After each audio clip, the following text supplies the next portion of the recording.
Hello, everyone. Welcome to Scarred Lands, a family affair. I am Travis Legg, your game master for this deep delve into the world of Skarn. So, when last we met, our intrepid adventurers were in the Festering Fields looking for the road to Hollowfaust, and I believe you had actually found what you believed was the road. Underneath various dirt and bloody mud and such. There was a storm off in the distance and a hut off to the side. But you were continuing on, yes? And a what off to the side? A hut? A hut. Mm-hmm. A hut? Yes. Yeah. Mm-hmm. I see. Okay. Like a buried hut, like you saw the top of the hut. You don't remember that? I do remember that. I never knew it was a hut because you I thought it was a cave. It was a hut. So, Should we head to the hut? I shout. we are having, you'll have to forgive me, Zoom is misbehaving on my end. For some reason, I'm having some issues with connection there that I'm not experiencing anywhere else. So if I fall out, I will repeat myself. So, the storm, when last we met, was a little ways off in the distance. And didn't seem to be moving. Is that correct? Was there anything that I am missing that doesn't seem like I covered? That sounds right to me.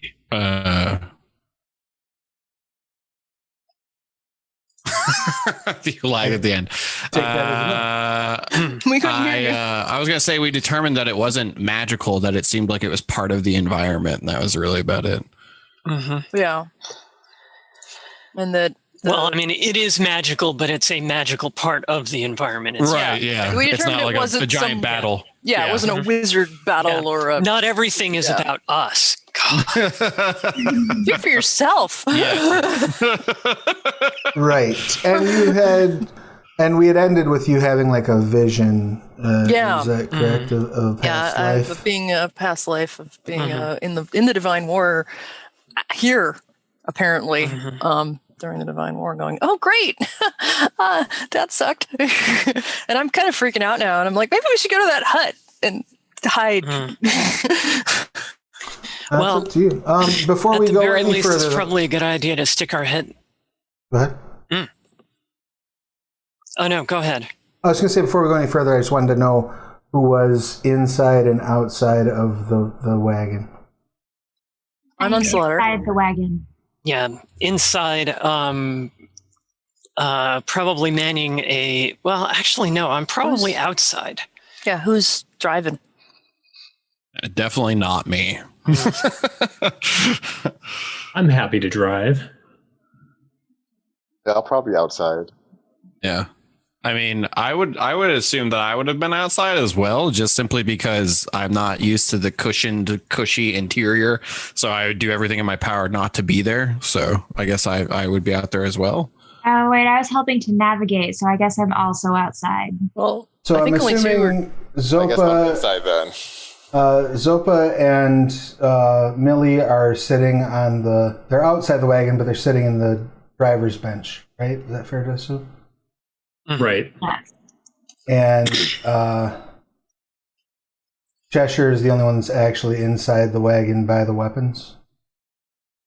Neat. Love the way you said that. Yeah. Jedryn, since you're not driving, are you inside?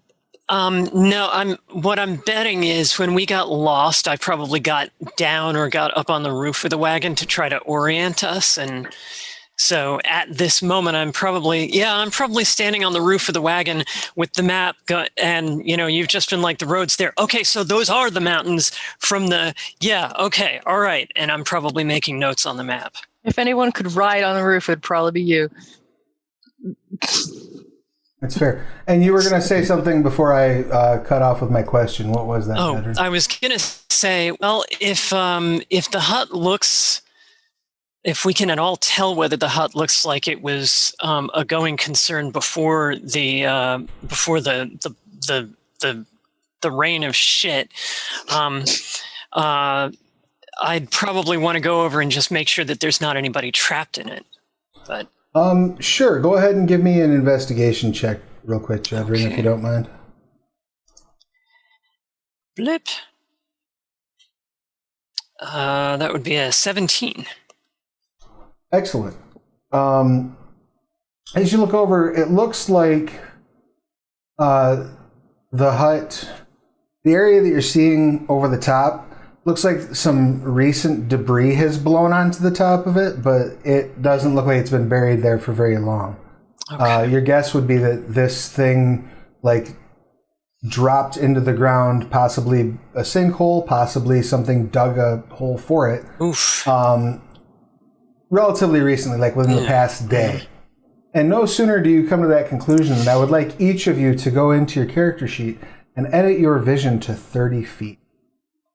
As a thick fog rolls into the... Oh, that's even more fun. Even if you have dark vision? Yes. This isn't darkness. It's fog. It's fog. Okay. Don't worry, I'm logged into the game, but I went to open my character sheet and was like, you need to log in. So I'm re-logging. Yep. That's I know you're in, but like, are you in? Yeah, I'm not cool enough to open my character sheet one moment. And this fog pretty much rolls in from every direction almost that quickly. It just... Like foomp. Like suddenly the area is covered in a thick fog. Yep. My immediate words are eyes up. Just, this is going to be some shit. If everyone could just come back in so I could see you from up here, that'd be awesome. Maybe we don't get lost in the fog. I bring Slaughter as close to the wagon without actually bumping into it so that I don't lose them. Let me put Zopa a little bit closer to where Zopa would actually be. Same with Millie. Thanks. Sight. Is it just me or was that weird? That feels weird. That was in fact weird. What is it? Is it magic? I would like you all to go ahead. Well, you all have a passive perception of 10 or higher, I assume, right? Mm-hmm. Yep. Yeah. So mine's 17. Though the fog has rolled in and is pretty thick, you can absolutely make out some humanoid shapes ambling about to the north. Oh, ambling. Ambling in a kind of way, or just hanging? There's a shamble to it. There's a bad lateral movement to them for sure. Zombies. Yeah, I was gonna say, like. Did you say something, Ellie? I'm sorry. That SH is a key difference there. We go again. Yep. Wait, don't we have that staff? Can't we just like make the zombies fuck off? Oh yeah. What can I do with the stupid staff? I can create them. I don't know if I control them.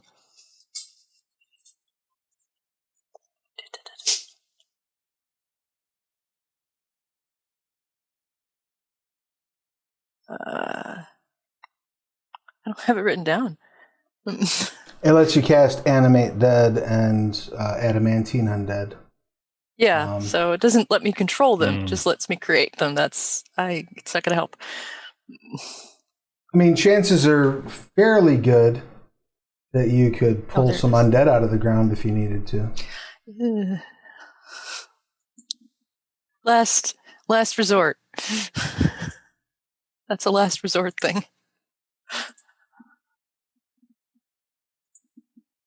And it sounds like you could easily make it harder for us to fight them. That is certainly something you could do, yes. We need some good practice. We need to up our experience. So if you just want to cast Adamantine Undead on them, that'd be awesome. Thanks. No. So I'll pass. These forms that are ambling about above all start drawing in a little closer. What would you all like to do? I would like to probably climb down into the Bago and man one of the ballistae. A Bago. Excellent. Thinking of and they're not coming from the hut. They are not coming from the hut. So let's use the hut as cover. I'm gonna kind of head toward the hut, but keeping the wagon in sight unless the wagon doesn't follow me. I'll head that way with the wagon, but I do want to call out because just in case they aren't, just be like, you there in the fog, are you okay? You hear. It's dead. No, I'll get my bow and arrow out and wait for them to get closer. I also prepped my bow. All right. So we have Jedryn dropping inside to man weapons as well. Yeah, I guess just in case, since everybody else, I'll pick up on everybody else is freaking out, so I'll freak out and just magic vest myself right now before it gets out of hand. Bad idea. I have heard worse plans. I guess I move. I don't want to move in front of the wagon and like so the horses run into me, but some of a little bit in front of the wagon. Oh shit! There's zombies. That's probably as far as I get. Is there any like corpses or anything on the ground? Or are we like walking over them or no? Corpses on the ground? No. Yeah. But okay. you So have, it's not like just like a field of them are like coming up from underneath us or anything. Last session, you did notice that the dirt of this region It's covered in is bloody. Yeah. So like there could be under that topsoil. You don't know how many corpses you're on. So yeah, as soon as you kind of come around and you see those zombies entering your point of view, let's just go ahead and kill that suspense right away and dive right into a nice, lovely initiative. Initiative. Do I roll Slaughter separate, or does he go when I go? Slaughter can go when you go. If there's a creature attached to you, it can go when you go.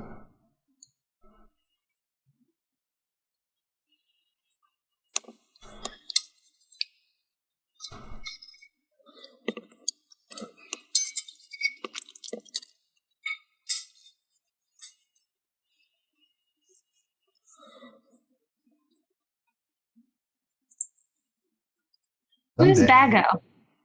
Yeah, I think Winnebago. Oh, Bago's the wagon. It needed a name. yes.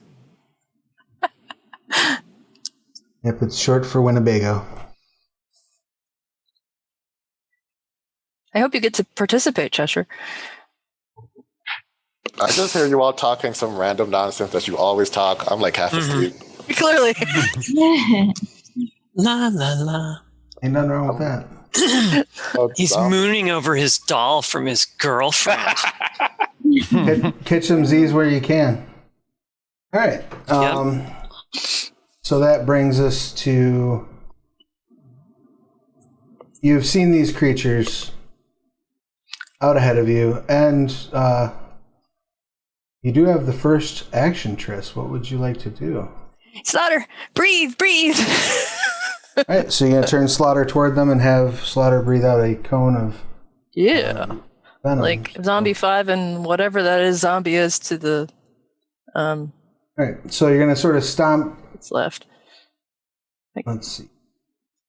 Okay, so yeah, you can get them both. Yeah. Well, you have to step in like one square to get them both. Fine. And I use my bonus action to cast Shillelagh, because I think I have to use my standard action to tell him to do something. I can't get him to be in a square there. Okay, no, this one. Thank you. Okay, so they will need to make That's what I do. Constitution saving throws.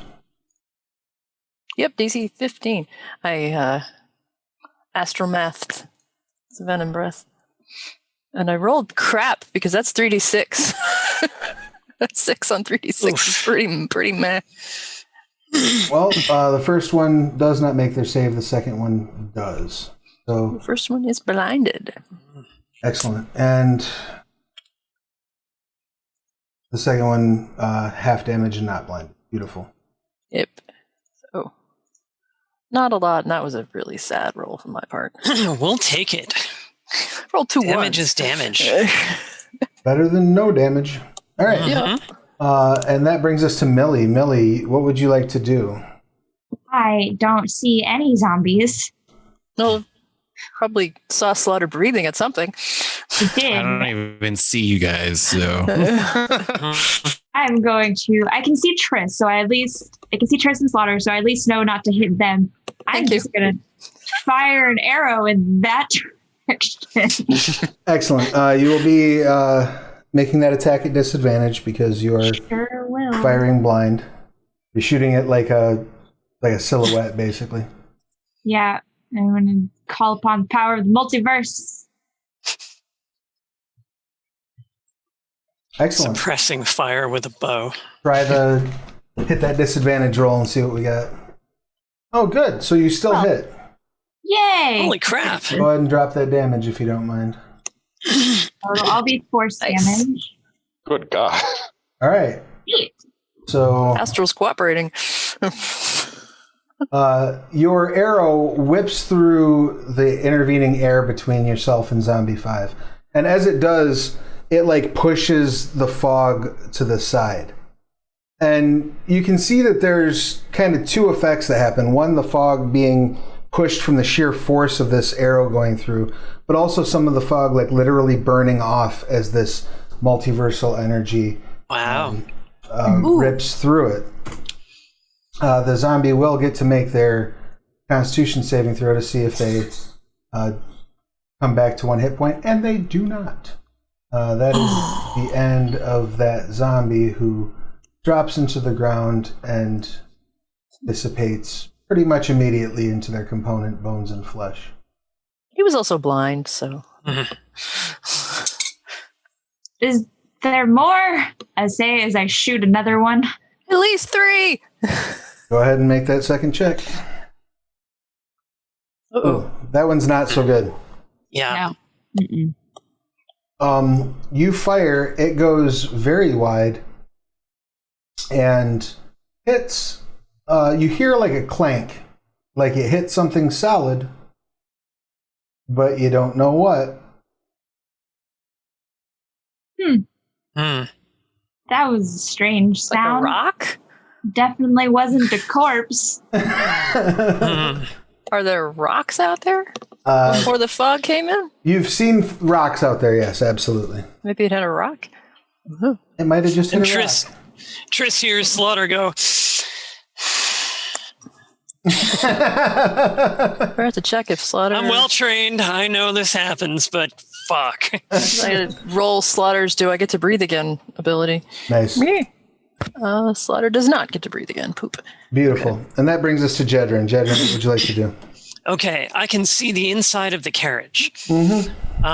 So, peering out through my ballista slots, I assume that's pretty much all I can see? Basically, yeah, it's fog as far as you can see. You can see some movement out in the shadows. You're welcome to make a attack check at disadvantage. Okay. You're also welcome to hold an action in case something moves into the range of vision.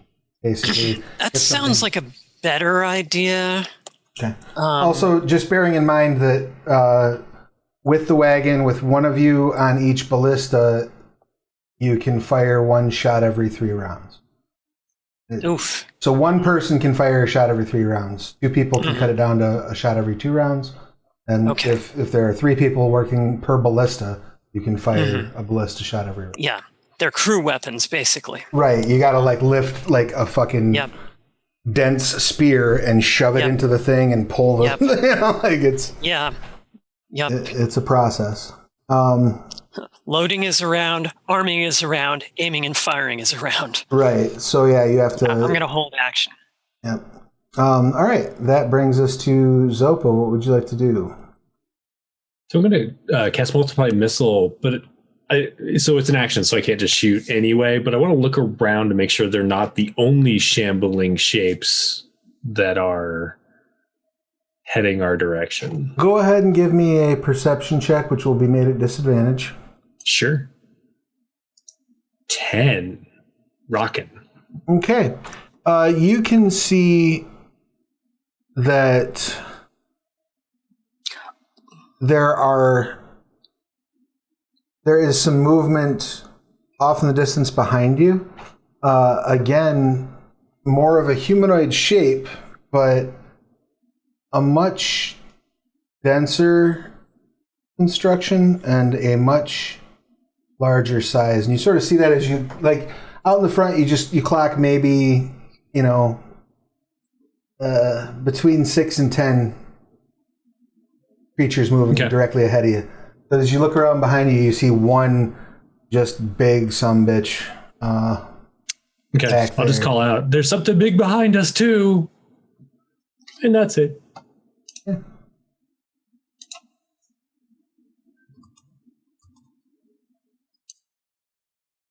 Something big behind us too. Goody. And that something big behind you steps up into the rear. Hopefully within sight so you can shoot it with the ballista.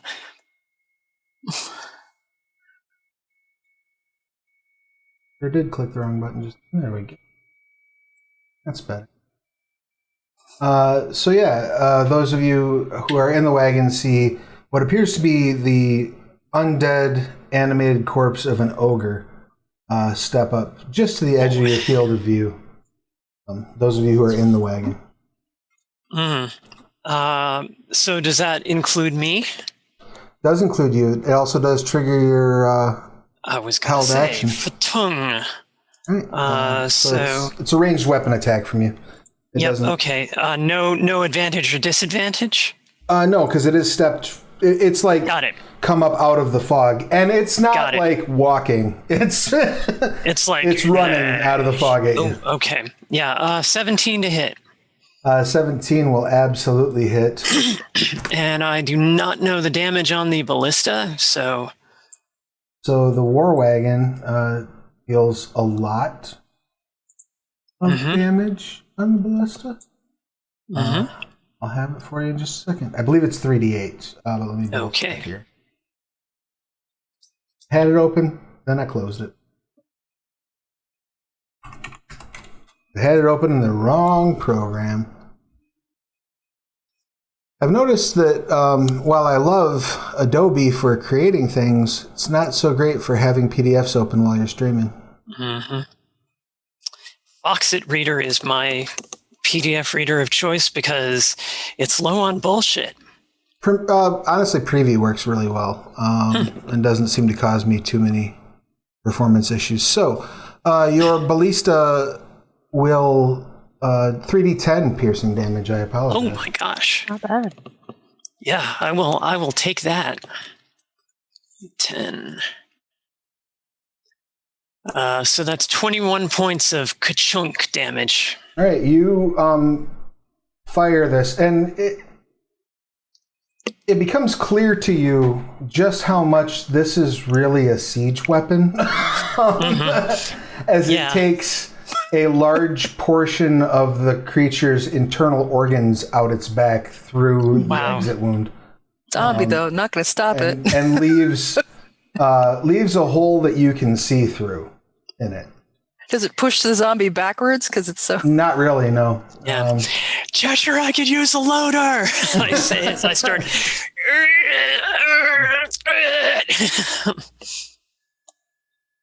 Wonderful. That brings us then to Korggix. What would you like to do? Well, I know I'm not going to be much help loading the fucking ballista. So I'm just kind of like position myself in front of the back of the wagon. And Fog burns. Do you have a convenient fireball?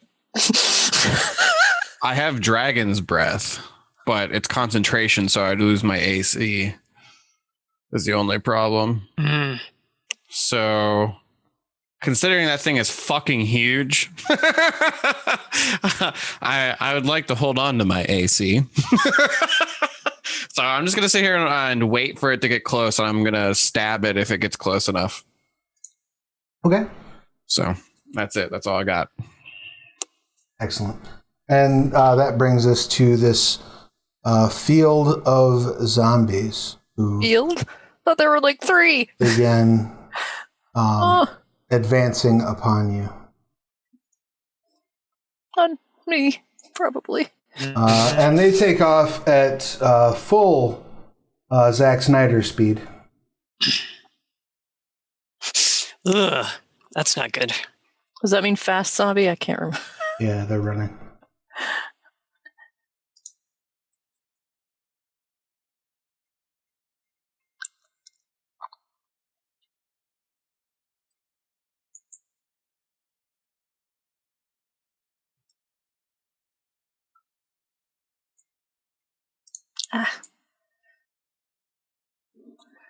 Trying to select Triss and it won't let me. That one can get close enough to take a Shit!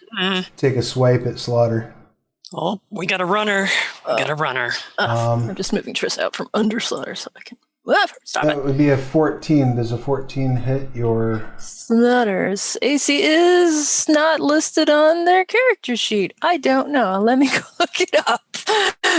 It's standard for a... I suspect it's 15, but... Dragon, Mock. I see 16. Okay, then yeah, it does not hit. According to the creature collection. On sale now at Drive-Thru RPG. Exactly. The other zombie, one of the zombies does get close enough to take a swipe at Lug. That's a 16. I assume that will hit a horse. Probably. And the horse will take 4 bludgeoning damage. Oof. I will go for that damage first. And that brings us to Cheshire.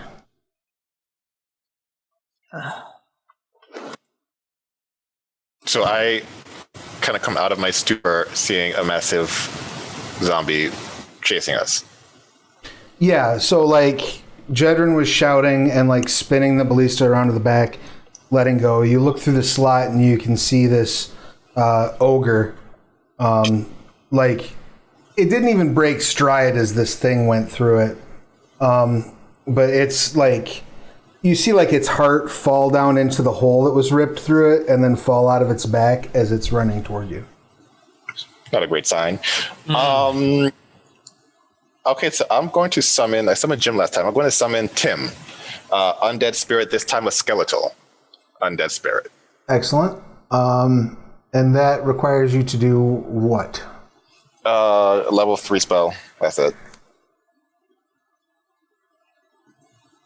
Excellent. And I'm gonna tell Tim to help me load this thing. Oh, beautiful. So your skeleton is going to be inside with you. Yeah. Excellent. Tim. So Tim is going to be your, what's it, gunner's mate? Is that what? Yeah, I I think never so. served. Yeah, I think so.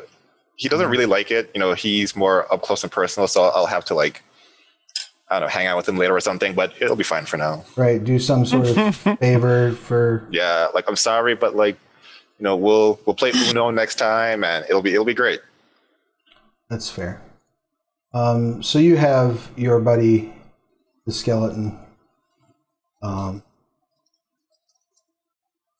helping with the unloads. And that's a full action? Yeah.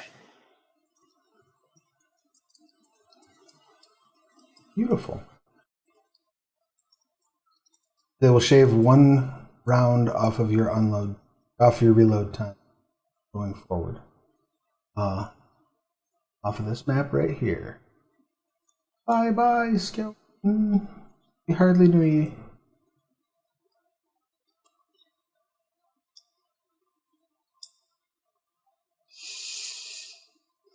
Come on. Let's behave like we make sense.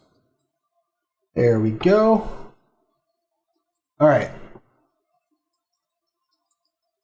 That completes the round of combat and brings us back to Triss. What would you like to do, Triss? So these three, this line that's on the right of me, are they in the same space as the slaughter, or are they like next to it? They've run up to the edge of. They haven't like climbed up on him yet. Because I want to drop a spell here that hits everything within 5 feet to hit them without hitting slaughter. Yeah, that's fine. There's a space right there that you can do that. All right, I will do that and call in the big guns and summon the clouds over our head to strike lightning down. Excellent. And all three of those guys need to make DC 15 dexterity saving throws or take a pathetic amount of damage for 3d10. Beautiful. So you and rolled 2 ones. The good news is you do in fact summon a storm over top of you. Oh God. Oh no. Oh. And one of the features of this storm is in fact lightning. So you got that going. Oh, it's dex save, not a con save, right? It's a dex save, yeah. Oh, good. That's a poor performance, as is that. As is that. So they all take full damage. So that's 7 points because good. Yep. And it lasts. If I hold my concentration, this thing will last a while. A minute, right? 10. Was it 10? Okay. You start to notice, unlike when you normally cast this spell, the lightning is accompanied by precipitation. The good news is you can all go in and change your vision to 60 feet, as the rain is making the fog sort of dissipate a little bit. Can't wait to see all the lovely new friends we have. The bad news is that it is very clear to you immediately that this is not rain that is falling from the sky. As everyone and everything starts becoming coated in blood. I hate this. Hurt? It does not hurt. Doesn't seem to have any. There's no it's just gross. It's. Do I count as submersed? You would if it was water, but it's blood. My bonus action, I'm making fire in my hand. Okay. But I can't throw it. Excellent. That brings us to Millie. All right. Well, I'm gonna shoot the zombie that's biting into our horse. Okay. Thank you. Yeah. With the multiverse power.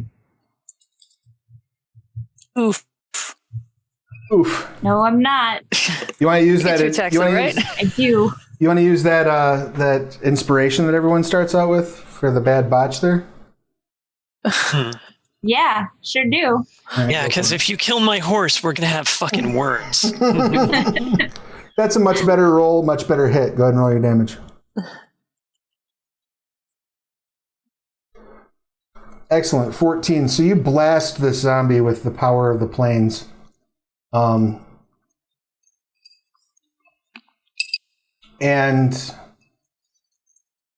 when you hit them, you see them like stumble backward, and for just a second, it looks almost like a black, inky sort of smoke surrounds their body for a moment, as if something perhaps was reaching across the planar veils to try to pull it back into the realm from whence such horrors emerge. But it was only for a brief second. It didn't actually rip a hole in anything. good thing, right? For it to go back from which it would emerge. As long as it goes by itself, yeah. Don't you have another attack, Millie? Sure do. Don't take our horse. Nice. That one will absolutely hit. So go ahead and drop your damage for that. Another 9, right? Yeah, 9.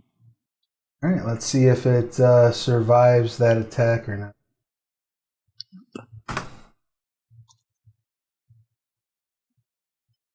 Now, correct me if I'm running this wrong, but the first attack is the one that carries the planar energy. The rest do not, correct? Correct. Okay. It does, unfortunately.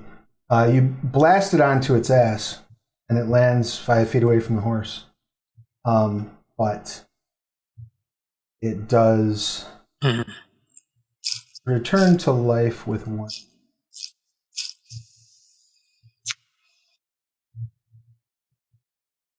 As it sits up, sort of roughly.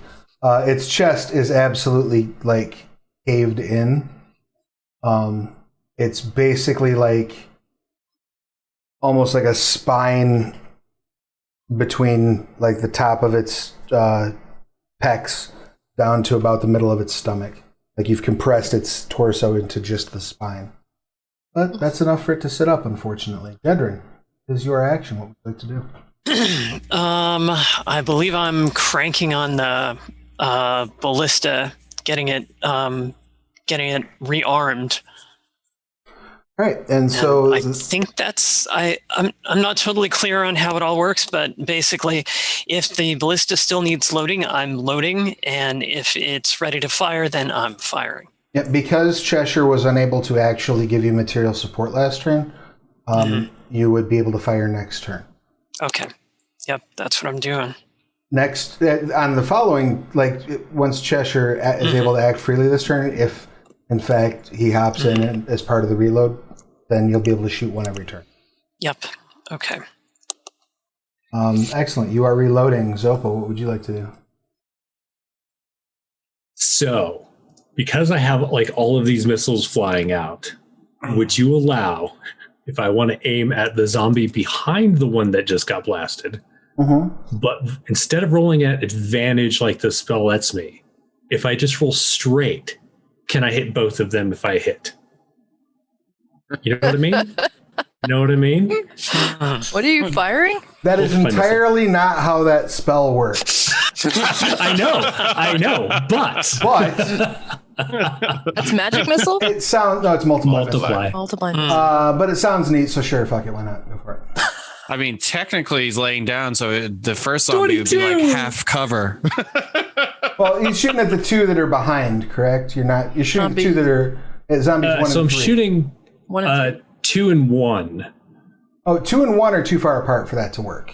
1 and 3, I'll allow it. Because 2 and 1 have a 5-foot gap between them. Gotcha. 1 and 3 are standing shoulder to shoulder, so I would allow that. I was thinking because the other one is pretty much dead. It just had its undead fortitude that kept it up.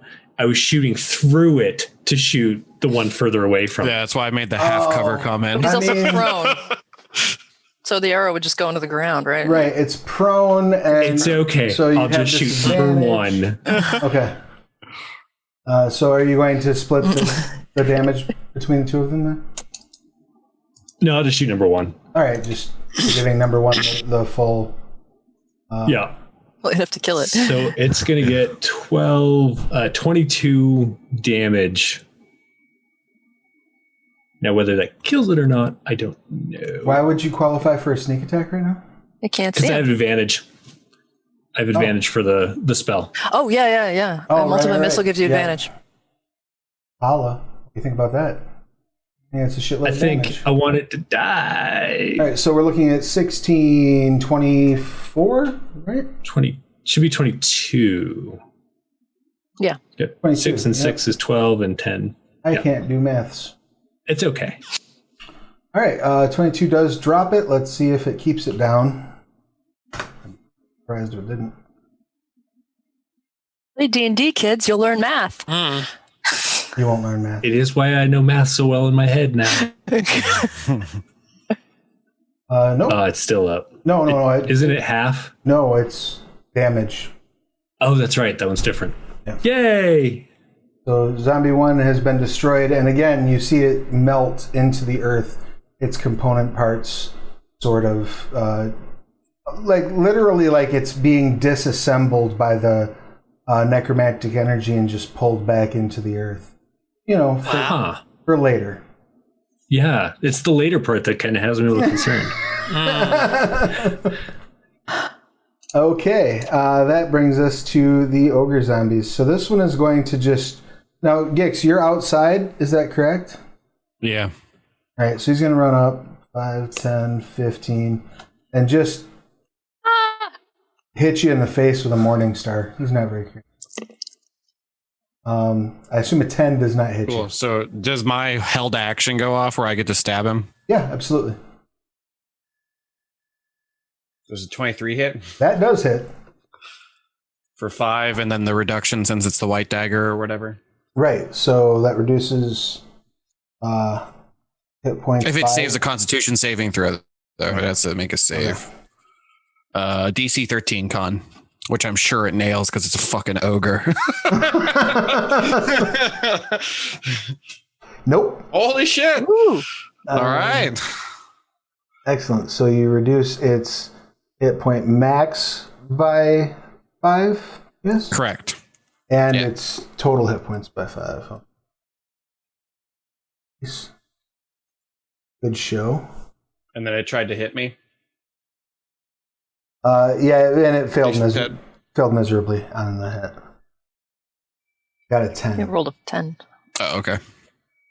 So, no joy on that. It swung super... Like, it opened up this whole real, tender part for you to just stick the dagger into. It was not a graceful... tender on a zombie? So, most of it, really.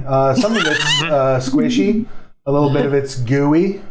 And Very gamey, though.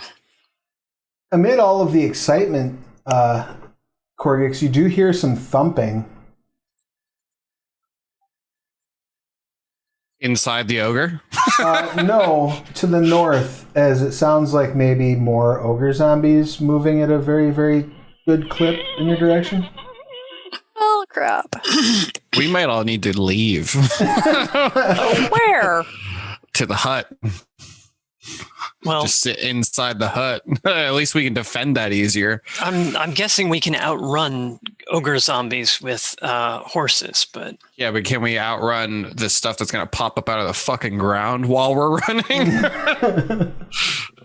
I mean, there's one way to find out. That brings us to Korggix's actual turn. What would you? Nice. Well, is this an action? Yeah, shit. Well, I guess I'm just stabbing him again. Stabby. Nothing wrong with that. If it goes. One day. Come on, Astral, I believe in you. Get ready for 3 rolls. There it is, 21. That'll hit. Yeah, absolutely. For 6, so it has to make that save again and then lose a 6. Beautiful. And then I don't... As a bonus action, I could cast Dragon's Breath and drop my magic vestments. Because if I hear more shit coming, maybe AoE is a good call right now. I mean, there are worse... I've heard worse plans. So that was 6 on that one? Yeah. Excellent. So holy shit, it didn't make its con save again? It didn't make its con save again, so... All right, when I bonus action the Dragon's Breath, I'm going to use the extended spell on that. Oh, is it touch, actually? I could give somebody else Dragon Breath, too. You could. Is it touch? But there's no one there to give it touch. Yeah. All right, then I'll just extend it so it lasts longer. And beautiful. That's all I got. Excellent. That brings us back to our new zombie friends. So these 3 are all going to take a bite out of crime, and by crime I mean slaughter. This will say slam, but it will mean bite. So I assume none of those have hit. AC 16, so one does hit. The last one hits. And Slaughter will suffer 5 piercing damage from the bite, which would, if they have resistances, would apply normally.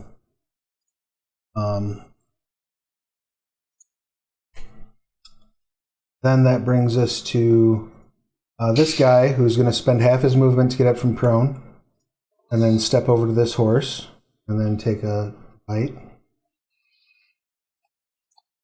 Is zombieism contagious like vampirism or werewolfism? No, Not that you're aware of. That's only on The Walking Dead. Okay.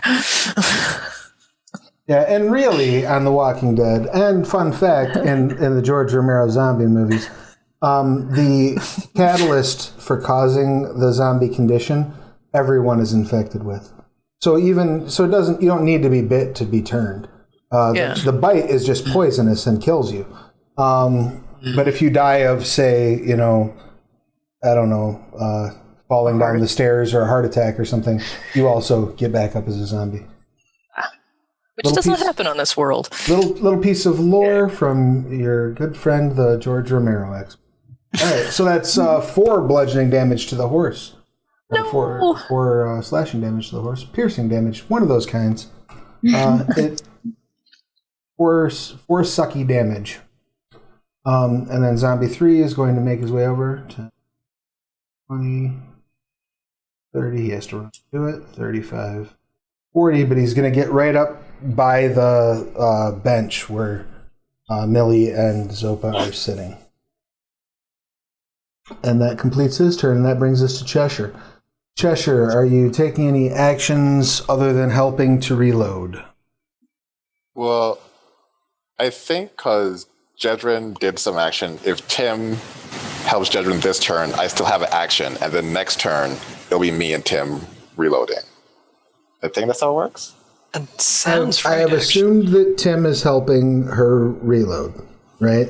So, yeah, if you turn around and fire, Tim can step over and help you reload, and then turn on his next turn and step and help her reload. So both of you would be firing every other round. That is absolutely how it works. Yeah. Make sense? Okay. Then, because he can be the backup for both of you because he's only doing it on one action. Right. Okay. So that I'll have Tim do his thing, and because I'm not good at firing, I'll leave that to Jedryn. Okay. And I, this turn, will take some slashes at the ogre that is right outside our Winnebago right now. All right, you will have to hop out of the Bago if you want to slash at the zombie. Oh my god. That sounds like a bad idea. So yeah, it's gonna happen. Right, cool. So Cheshire comes somersaulting out of the back of the Winnebago. Can we call our Winnebago the Eagle 5? Sure, you can call it the Centennial. Come on, the Spaceballs reference is perfect. Come on. Call it the Centennial Chicken if you want to. So you come somersaulting out of the back of this thing. And what are you going to swipe at it with? Great time. Great sword. All right. Give me that attack check. I will start out with the form of dread to give me the temporary HC. Okay. Or HP. And hit this thing. 18 hit. 18 absolutely hits. So that is 11 slashing. Nice. And then my second attack, 14 hit. 14 hits. I am going to drop an Eldritch Smite on this as well. All right. So 9 slashing plus 15 force. So 28. Right? 24. And it's knocked prone. 24. Yeah, why can't I do math?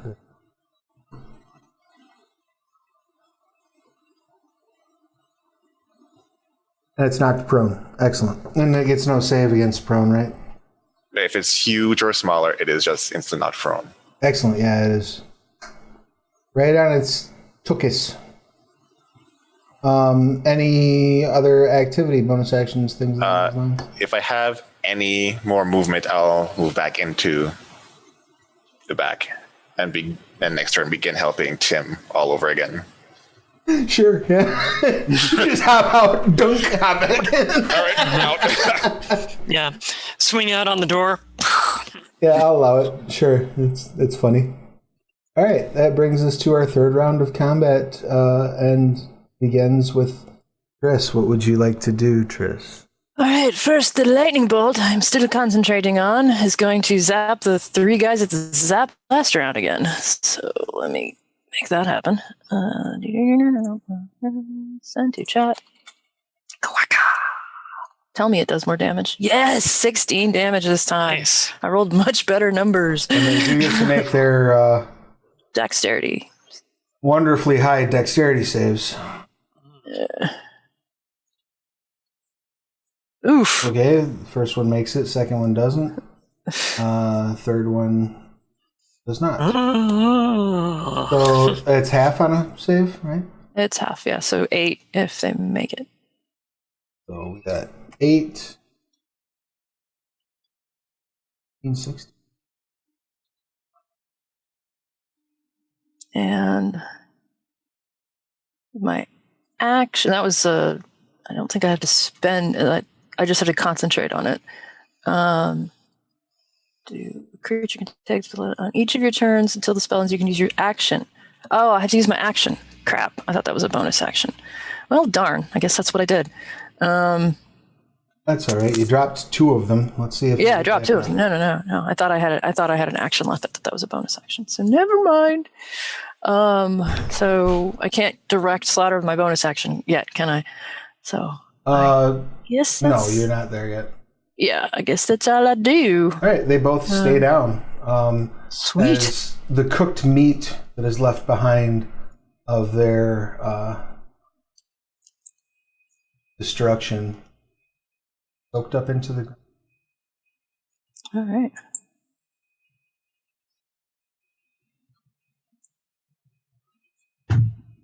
Millie, what would you like to do? I'm going to start by shooting number 2 again. All right.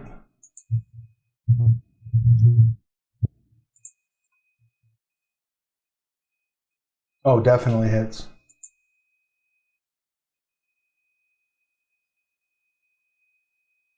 For 11. You split his wig for sure.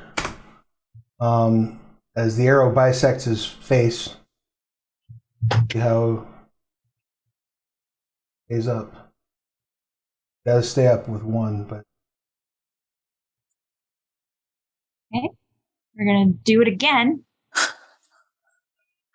targeting the same one. Multiverse power. Yep. Hello. Hi. That's clearly the horse thanking you. Clearly very pleased. Yeah. So that's For a whole 8 force damage. All right, so you shoot, and there's a pop as that second arrow makes connection, and this meat is not soaked up by the ground, as the zombie appears to have been pulled forth from this plane of existence. Well, that's one way to get rid of them. Excellent. Anything else, Millie, or is that the end of your turn? Excellent. Jedryn, what would you like to do? I would like to shoot somebody in the face. Am I in a position to do that this round? Yes, you're reloaded. You can fire at this ogre zombie that's right here. Okay. I forget, is this ogre zombie engaged in combat with somebody else? Sure is. Well, guess what? You have sneak attack with a ballista. Yeah. Isn't it also knocked prone right now? If it's prone, yeah. It is prone. So, yeah. Yes. So, 21, that should hit. So, Is that the D10s? 1, 2, 3. Plus 4. Plus, where's my sneak attack?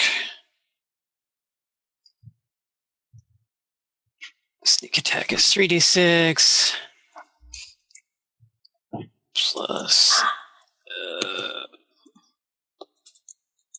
3d6. I think I've got the grammar on that right.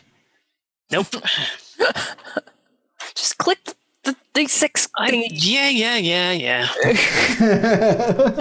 I'm getting there. So that's 19 plus 12 is 31 points of fa-chunk damage. Yes. Let's find out if I'm going to get a natural 20 on this Constitution saving throw. Oh. Nope. All right. The ogre zombie has fallen. Yay! We might want to get out of here, she says, seeing the weird, large shapes shambling through the fog towards them.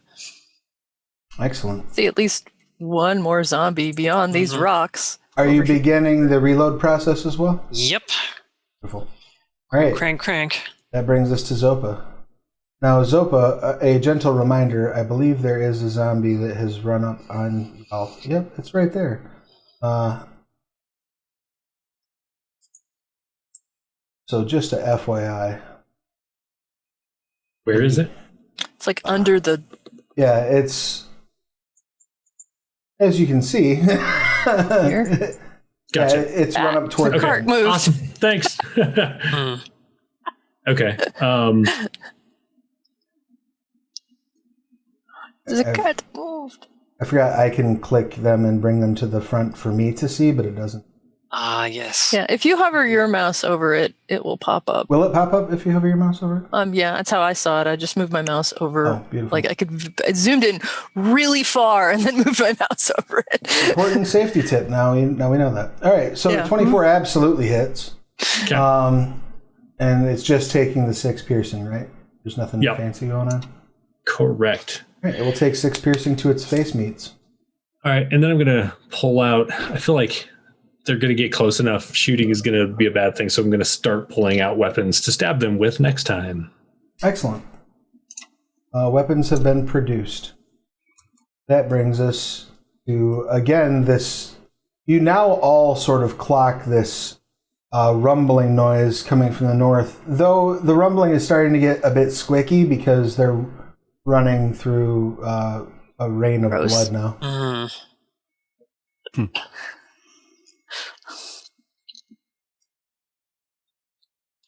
Do we see them yet or no? I'll let you know in a second if you, as you'll know in a second if you see him. Yeah. Yeah, I see him.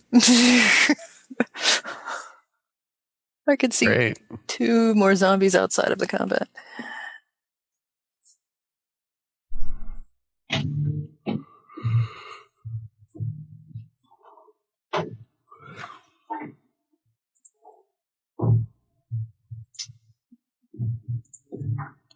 I suspect there's more than 2, though. Okay. That is their turn and brings us to Korggix. What would you like to do? Well, since there's nothing back here, and I heard stomping to the north, I'm going to move to the north, I guess. All right. So I'll move to like right here. And I guess my held action would be, if anything gets close enough, I'm going to breathe lightning on them, and that's it. Now, as you run up to the front, you do see that one zombie that sort of looks like it's getting ready to crawl up on Millie's side of the... Oh, there's a zombie? I totally missed him. Yep. If you hover over the... Oh, on the left? Oh, shit. Well, then that changes what I want to do. Yep. They look like they're about to crawl into Millie's lap. Okay, yeah. So, well, let's reset. I'll go back to where I was. Is that thing close enough for me to come up and smack? Yeah, okay. I'm going to move up in between like that, I guess. Okay. And then if I breathe lightning on it, I won't hit the horse if I breathe directly to the west, right? Right, that's correct. All right, cool. Then that's what I'm gonna do, which is a 4d6. Excellent. And it makes a dex save. Should be. If it works like Dragon Breath. Dexterity saving throw, yeah. You got a negative I don't think one. it made it. My God. Poor bastard. So yeah, you light this sucker up. Like you actually straight up see its skeletal structure when you hit it with your lightning. Nice. It's always entertaining when you see something roll a -1, which means it had at least a -2.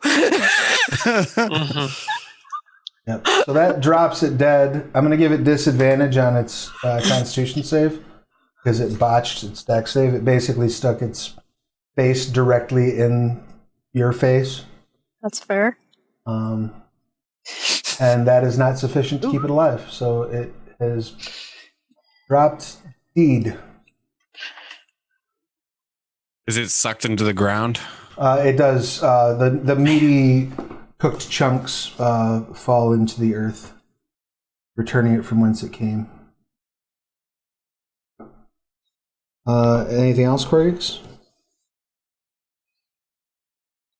I think I have 5 whole feet worth of movement left, so I'll just scoot up. Leap on the horse. No. Yeah, I'm gonna like stand near the one that's hurt and like reassure it, and that's it. That's all I got. Right on. All right. That brings us to the zombies. Dear. The ones who are still ambulatory are going to move in. 30, Yeah. 40. I believe that's all of them that are currently up and about, but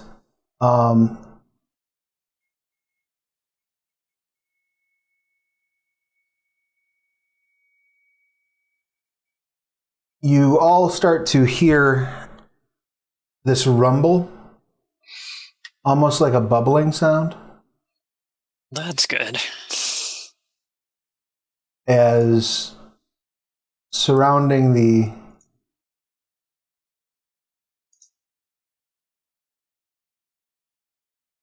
wagon, more zombies start to emerge from the earth. Now they are effectively coming up from prone, and that's going to be their entire action this turn. So until the beginning of their next turn, they're treated as prone for things such as targeting them with attacks.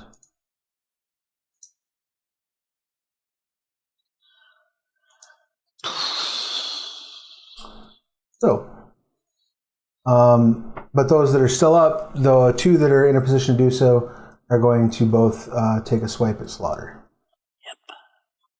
Yep. First one hits with a 16, dealing Slaughter 2 bludgeoning damage.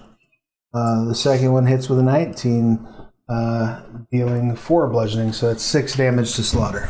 Okay.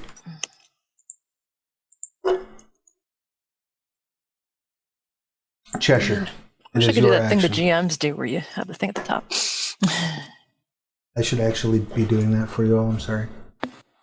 Yes. I'll start doing that now because it's way easier for me to do it than you. I'm going to spend this turn with Tim, making sure that if Jedryn needs to fire next round, she can. Okay. So you spend the turn reloading. That brings us to the top of the 4th round. Triss. Another lightning bolt, this time here, behind these 2 that are on me. Excellent. So,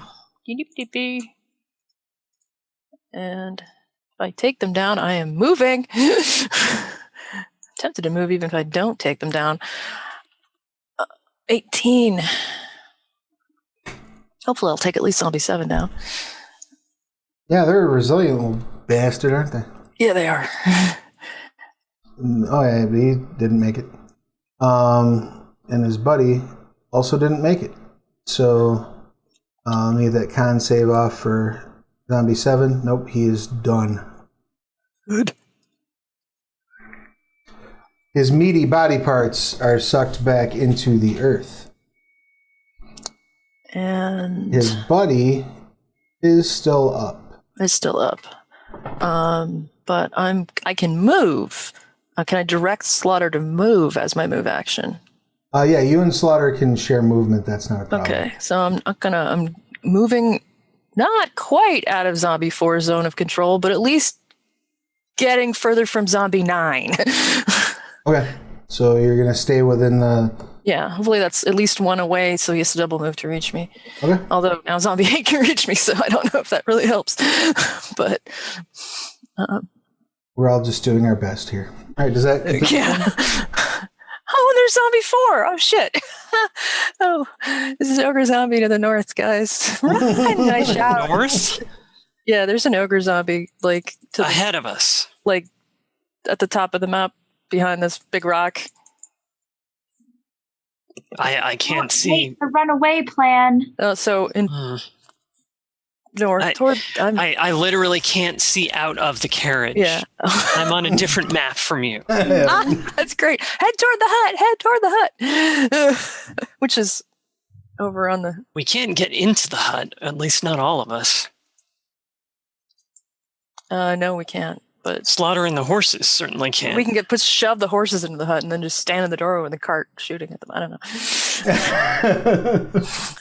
I've heard worse plans. Millie, it is your action. What would you like to do? And I'm going to shoot Zombie 10. Excellent. With the power of the plains. Oof.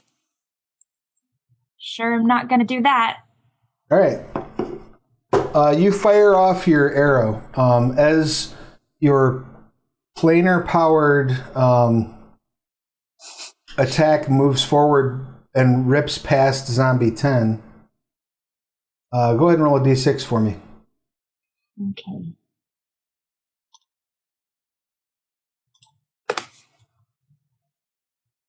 Excellent.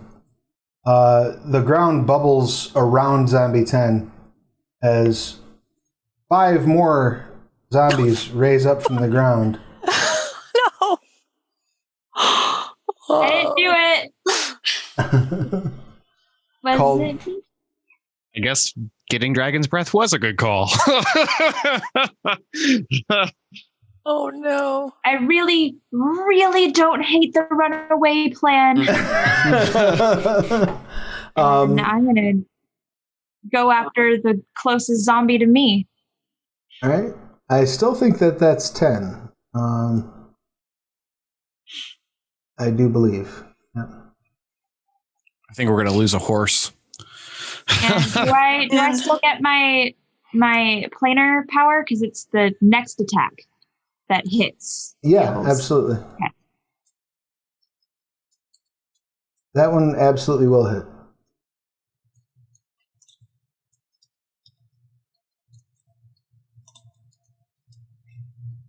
All right, so that's 19. Yes.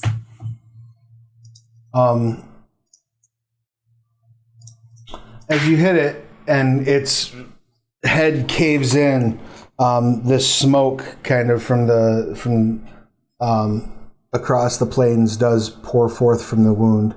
And it seems that the other zombies are like attracted to it. They're kind of all look at it for a second. It's enough to distract them. Any other action at that point, Millie? Nope, that's it. All right, Jedryn, what would you like to do? Do I have any other targets to hand for the ballista? You don't see anything from the south view. Well, that's not true, actually. I'm sorry. 6. So the you can see zombies 6 and 7 from where you're at. I told you a big lie, and I'm sorry. No, that's fine. I think I'm probably shouting, "We need to get out of here!" And then I'm going to air out one of our buddies here.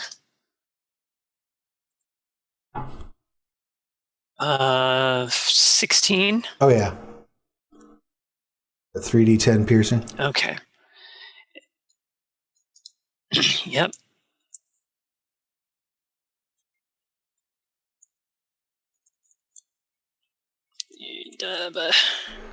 Good. All right. So, let's see if he gets a natural 20 on his con save.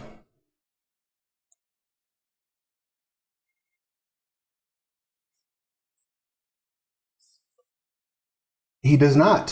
So Yay. you leave a trail of zombie confetti where Zombie 6 once stood.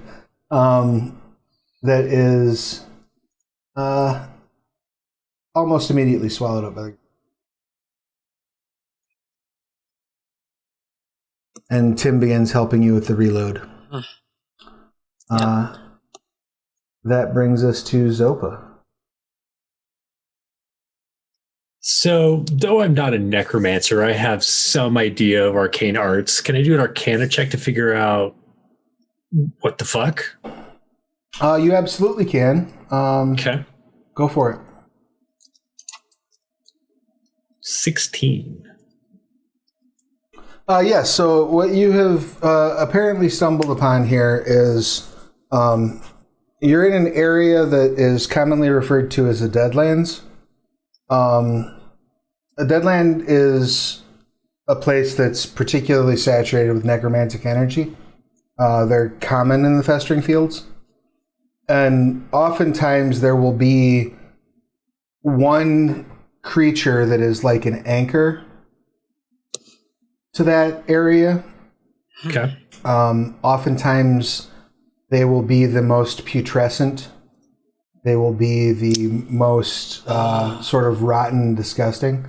And if a Deadlands is awakened, which can happen either at random or by people passing through, or magic can exacerbate them as the sort of, excess magical energy of any effect ripples through and gets turned into necromantic energy, because that's what the Festering Fields does. But if you can stop the person or the creature that it's anchored to, that will usually cause everything else in the area to fall fallow, at least for a time. Okay. So I'm going to shout out to look for the most rotted creature. Do I see any of these things? They're all zombies, but does anything look more nasty than anything else? They're all zombies. That's true. Let's see. Let's find out if anything you were Ogre Zombie 4 nastier? Go ahead and I make don't know a I can see him though. perception check. You may do so at disadvantage. Okay. 13. Or me or No, for Zopa. Zopa? You are fairly certain that, out of the ones that you can see, I should say, Zopa, none of them leap out at you as like, that's clearly the one. As far as you understand, one should really be just extra squidgy. Yeah. And you do not see that at this point. So... But you have shouted that out to everyone? Yep. Okay. As everyone starts their turn on the next initiative round, you may begin with a perception check if you so choose. Zopa, continue. What would you like to do? Because this has really all just been thinking, so there's not an action. I just feel like standing here is not going to be all that great for the horses or ourselves, so I am going to grab the reins and say, yeah, and try and aim them this direction. If we can run shit over, I'm all right with that. Ideally, not my family. Right, sure. Well, I don't see any family that's like under there, but like I'm under one of the horses. I am in between both horses. Jump on that horse. Why don't you make a dexterity vehicles check to try to convince the horses to move in any way near those zombies at all? Sure. You said dexterity check? Yeah, and then if you're proficient in land vehicles, that would apply. I do not believe I am. Or any of us. 23. Nice. So you 20. you sort of, And the horses rear. They do not hurt Gix at all. They do manage to move forward their full speed, like basically break out into a solid run, and in doing so, turn pretty much as sharply as the wagon will let them. In doing so, this tips like poor Tim and Jedryn inside the wagon have a very like Star Trek on the bridge moment as the wagon goes up on two wheels for a moment and then drops down, taking out. Go ahead and roll a D4 for me, please, if you don't mind. Which sorry, Zopa. Go ahead and roll a D4 for me if you.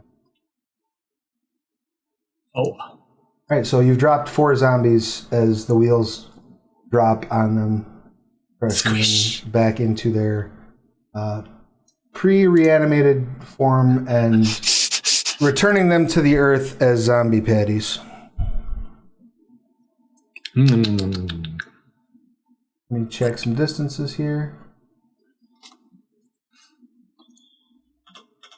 So given the arc of your movement, you're able to get to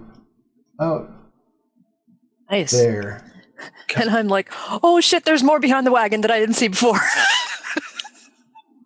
Whoa! Yeah, lots.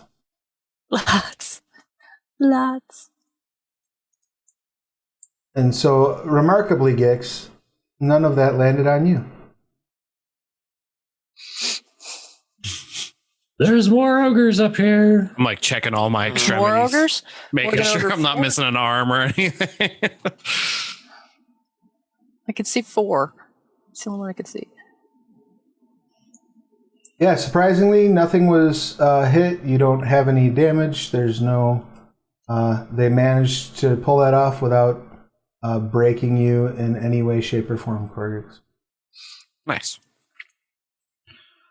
All right, that then brings us to the ogre zombies. I was hoping there was only one. You were wrong. All right, so this one is going to run up and attack Slug. Oh, As that one comes in view, No. is it much more goopy than the others, or is that one also the same? You haven't seen the other ogre zombies. The other zombies. It doesn't like strike you as being particularly repugnant. And other than as pointing out that it's there, I won't be like, it's this one. Being covered in rain blood and... Right, I mean, it is a little hard to tell. There's a lot of chaos going on, but so far it doesn't appear to be too bad. It brings its morning star down on the back of Tug's head. Man. And deals 18 bludgeoning to the poor horse. As you all hear like a crack. Yeah. It's a good thing you got that staff. I know, I was just thinking that. I was like, we're going to have zombie horses. It starts leaving our like... wagon. Like it starts kicking and like falls to its side and it breaks loose of its tack. Races. Not a great thing. Ogre Zombie 4 steps forward. Come on, you can do it, Astral. We believe in you.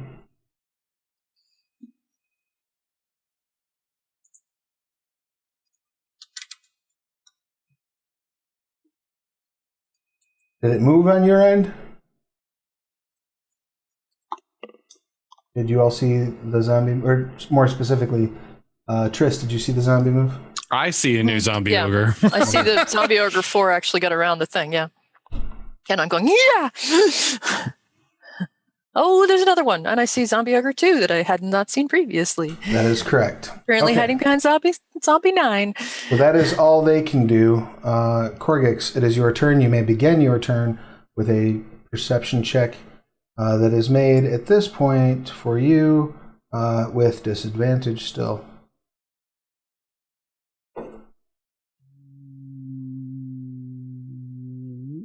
Okay. I have to pull it onto my key. It's not there. Perception. I'm really good at perception, by the way, so I'm sure I'm going to nail this. All right, it's not there. What's my perception? All right. Just be straight wisdom check if you don't have 18. proficiency. Oh, shit. That's not bad. Yeah. So you can clearly see that of the ones that you can see, Zombie 4 is by far more sort of gross than oh, really? than the others. Yeah. Right. Before. It's a little hard to little hard to tell what with them being covered in. My plan was to spray hate all over these zombies that are lined up like. I'm sorry, not like zombie. Wellington. Yeah, Zombie 4. Yeah. All right. I'm gonna run up to Zombie 4 and Zombie 4 or Ogre Zombie 4? Ogre Zombie 4. You know Ogre Zombie 4. Yeah, that's what Ogre Zombie 4. My bad. Ah.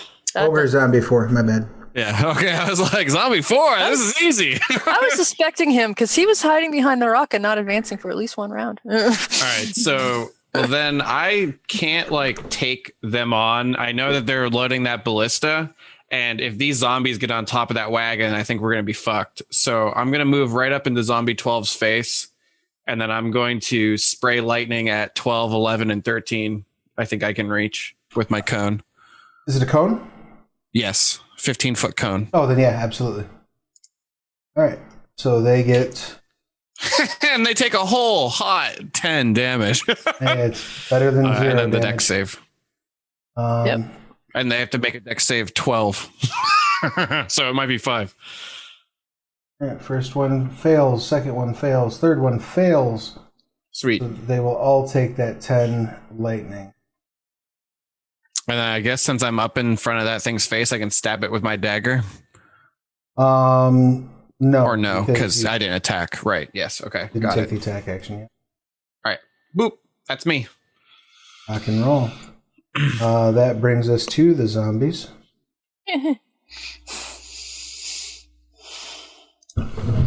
All right, so their tactics are a little different now. Zombie 4 is going to step over and try to take a bite out of Slaughter's tail. A 10 misses horribly. Yes. Zombie 7 is going to come over to full run. Up to Korggix, but not be able to act. Zombie 10 does make it to Korggix with the ability to act. So they're going to take a slam attack. A 5, I assume, misses. Zombie 12 doesn't have to go very far. That's a 7, which I assume also misses. Zombie 13 can get to you and still act. I assume a 6 doesn't hit. Zombie 11 can get up to you and act. An 18 does, correct? Yeah, but I will react and cast shield. Excellent. All right, that bounces off your shield, and your AC is a +5 until the start of your next. No. Correct. And that one just falls into a flanking position, but does not get a chance to attack you. Well, I did what I set out to do. Pissed off all of the zombies, so they're not on the card. You do have their undivided attention at this point. And that brings us to Cheshire. Cheshire, what would you like to do? Me and Tim are going to keep the pit crew going. Excellent. Awesome. So with the 3 of you going, that means that on her next turn, Jedryn will be able to fire. That brings us to the 5th round of combat. Triss, what would you like to do? Wow, 5th round of combat. Lightning bolt here to hit Ogre Zombie 4 and Zombie 4. All right. Because I think, and I'm like, that's why attack this one. He's creepy. I shout. Oh yeah, I'm sorry. I yelled that out last turn when I realized. Yeah. Before I entered into probably a not safe for work film with zombies. Yeah. about to get hentai up in here. There's eerily a bass line playing somewhere behind a rock. Oh yeah, slap bass. Yes. Because there are rules. Ogre Zombie didn't exactly do well on their deck save. With their result of 0. That's only 11 points of damage, so. Zombie 4, however, also fails. Nice. 11 to both. Ogre 4, that's inconvenience 4. Yeah, I figured. But Zombie 4, that is a Constitution save 4.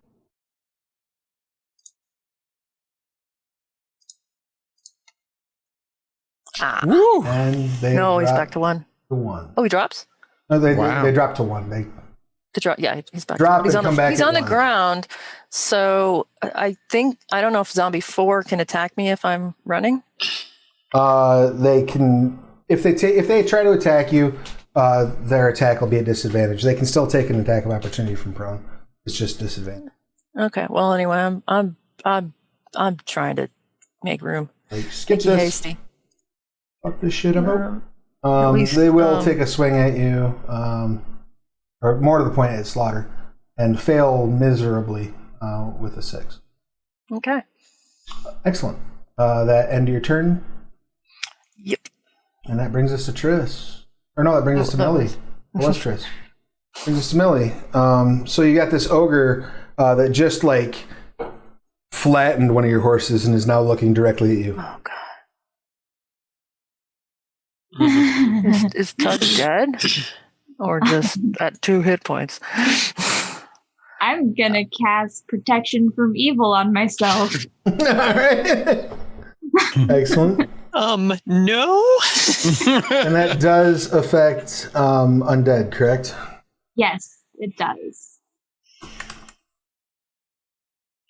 And I don't think I have another bonus action, so that's my turn. All right. And just so I remember, that imposes disadvantage on any attack roll that the creature should make against you, correct? Yes. Okay. Thank you. All right. That brings us to Jedryn. Jedryn, you are free to fire. Right. Oops. Lost freaking window. There we are. Kashung. Do I get sneak attack on number 4? I can't think of any reason on earth why you would. Okay.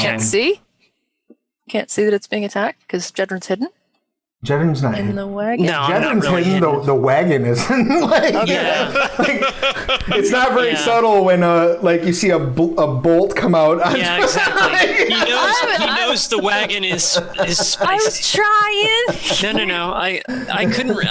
I can't see the ground outside, so I have no idea who's engaged with who. I should have stayed engaged with it because you would have gotten Yeah, no one's It's engaged. okay. Sorry. Yeah, I should have stayed engaged. So that's 22 points of Fachung damage. Nice. Yeah, you catch it in the side of its. It was not looking at you, so I mean, you catch it in like the side of its head, and it just sort of gets hit and then turns. You now have its attention. But it is still up. Any other actions, or just going back into the reload? Did I break up? No, just reloading. Because, more damage this way than anything else I can do. all right, Rotated. Zopa. Yeah, it So I turned right at you.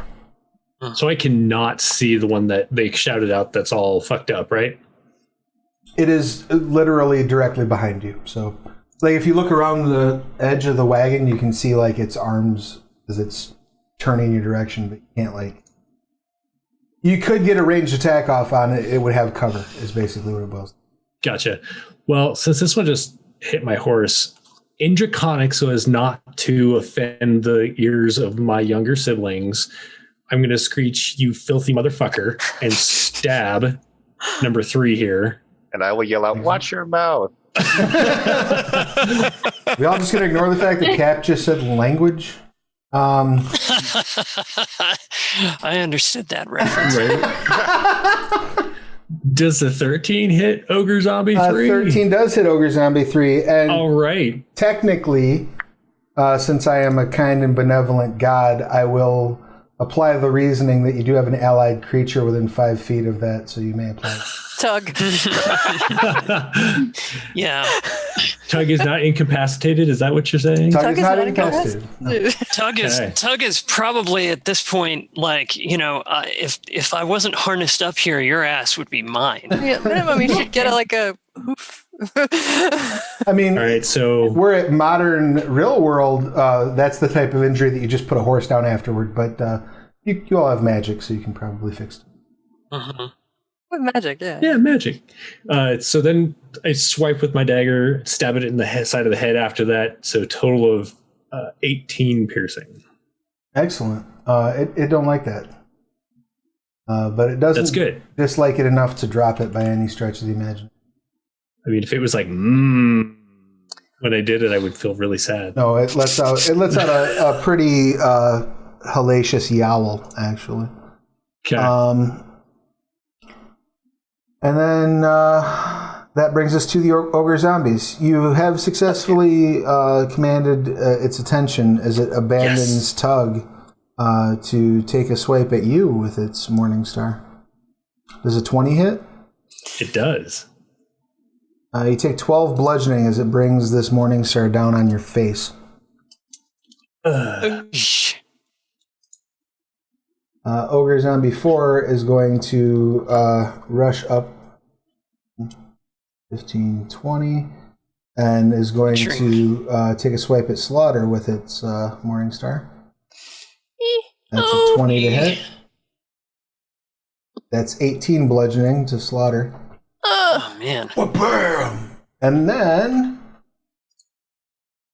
I'm out of... Oh, no, I'm not. I thought I was out of Ogre Zombie. Got one more in the... Man. As you all see another one come running up into the mix. Korggix.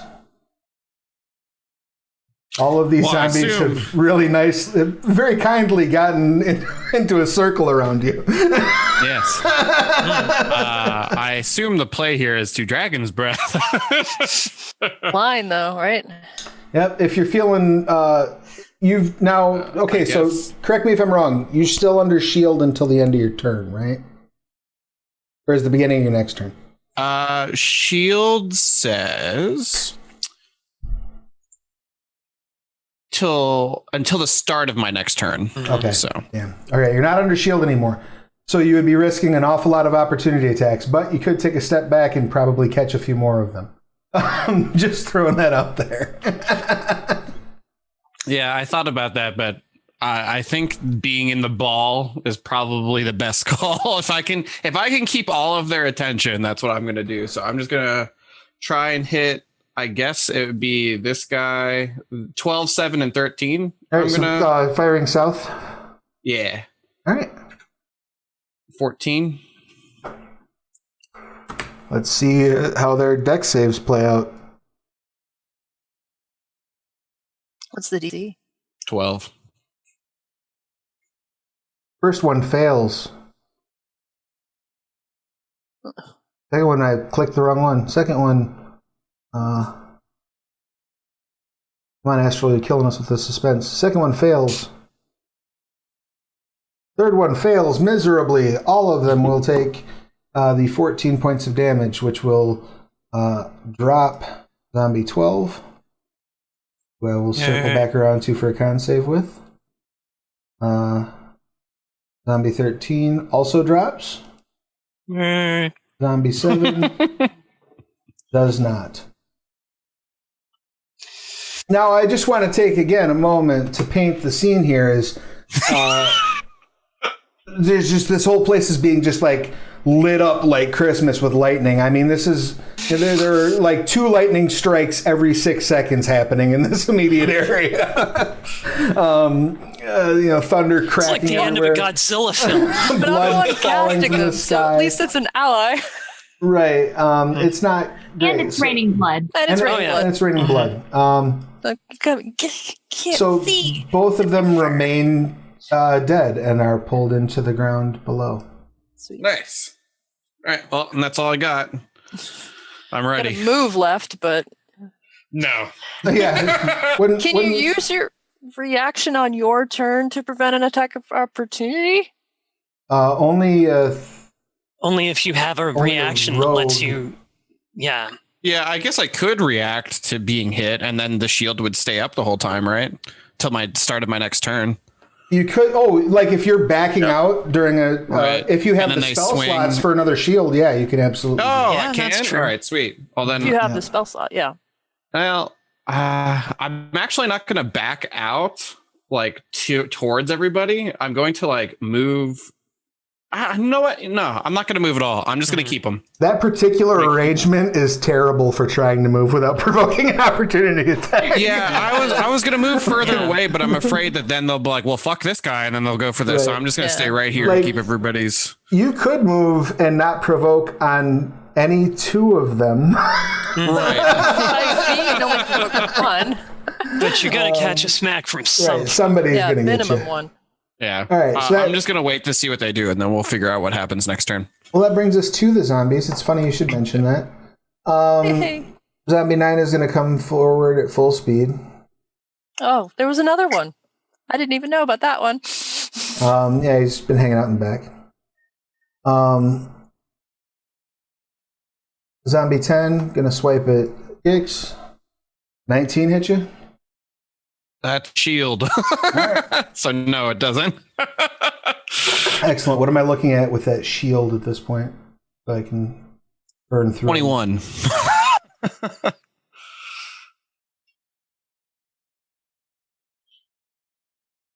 The last one got you. All right. Oh no. For five bludgeoning. All right, cool. That's It doesn't not even go so through my bad. temp, so I still got temp HP. Easy. Yeah, you're not in bed. not too bad. And that brings us through the zombies. That brings us to Cheshire. Cheshire, you still just being part of the. And I made my con save for Dragon's Breath, so I'm good. Nice. Are you staying with the reload? Yeah, picture seems to be working. All right. Yeah. Excellent. Oh. There's nothing you can cast on those. I just want to make sure that I'm reminding you of your own things. Do you have anything you can cast on those arrows as they're moving through your hands? Because that would be a valid. Yeah, I thought about that earlier with imbuing them with something. Right, like if, Like for missiles. example, if you had multiply missile, you could cast that while you're being part of the. Just an FYI, just to let you know. Right. All right. All right, so that brings us to Triss. That brings us to round 6, and that means you all hear a rumble. No more rumble. No more rumble. Triss, it's your turn. Go ahead and roll a d6 for me if you don't mind. D6. Mm-hmm. More rumbles. Excellent. Oh, jeez. 3 more zombies And more brought up friends. from the ground. Put down number 4. I'm planning to. I was just thinking if there's anything I have that does more damage than Call Lightning, and I don't think so. So I'm just gonna right behind number 4. Alas, I can't reach the other 3 with it because it's the radius isn't big enough. I think. All right. It's like the 5 So foot they radius. get their dex save. Well, fails if you're blah blah blah. I definitely guess spells. 2, I assume, does not do it. So they will take No, it does not. 16 lightning damage and be very cross. One might even say they are aggravated. Goody. And I'm readying my shield. Excellent. Millie, it is your action. What would you like to do? Well, I'm just gonna keep shooting the ogre that's attacking Zopa and trust that my siblings will take care of Ogre Zombie 4. Excellent. power of the multiverse. Go. Oh, that'll do it. Go ahead and roll that damage.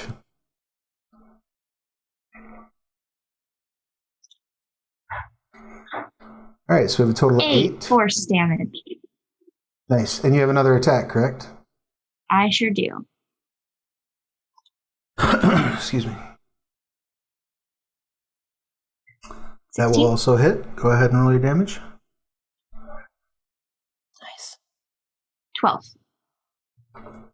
Beautiful. As you put the pair of arrows in it, those smoldering wisps of blackness that are coming out of the wounds when you're using the multiverse, like you see, like for a second, just a briefest flash of what looks like it might be a chain of some sort, like loop out of the wound and catch the ogre in the shoulder and like rip some flesh loose and then suck back into the wound. Ew. But yes, you have dealt it a fairly significant amount of damage, and there's no lingering effect from the multiversal action. Jedryn, you may fire, and you may claim sneak attack on this one because it is absolutely engaged with your friends. Yay! I appreciate that very much. So that's the attack roll. Oh, I forgot 16. to roll. See if Slaughter could breathe again. Excellent. Okay. Go ahead and roll your full suite of damage, including your sneak attack. Plus. Come on, buddy. There we go. Plus 4. Eat boom. Woof. Good lord. 31 points. Hot damn. So it goes directly through its head. Mm-hmm. And I'm feeling somewhat Zombie generous. guts on me, yeah. Did I get it? It goes I'm like through trying to unsear it. And deals half damage to Ogre Zombie 2 behind it. Wow. As it turns and like past you, Triss, you see the one half of its head, like the left side of its head, fall off onto the ground as it turns its right side and looks right at the ballista. It's still alive. Jesus. And I'm like trying to poke pieces of brain out of the little slot while I'm cranking because I can't see. Why'd you shoot Marvin in the face? All right, so that brings us to Zopa. What would you like to do, Zopa? Not die. I mean, fuck this guy. About 12 to hit Ogre Zombie. I can't tell his number. This guy. 3? Yep, 12 will hit. Okay. And again, they are within. They are engaged with the enemies, or I mean, an ally. So your sneak attack does apply. I like it. So we've got 14 plus 7, 21 damage. Beautiful.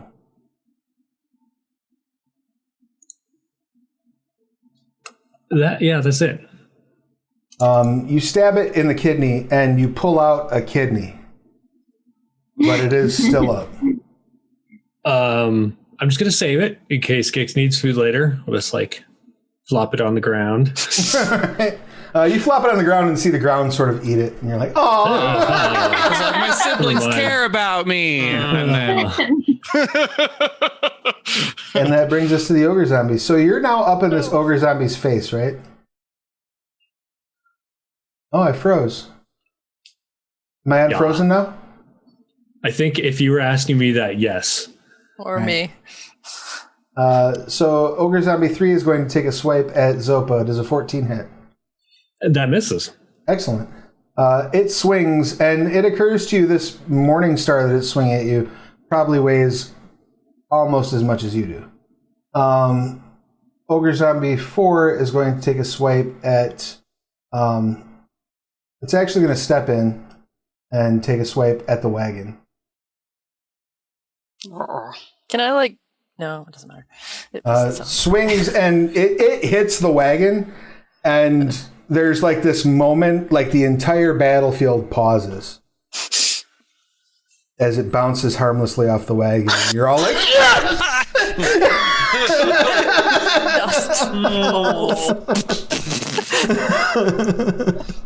Well made wagon. The first true test of the wagon. Jesus. It has passed. Yep. And Ogre Zombie Worth 2 is going to run up Hi.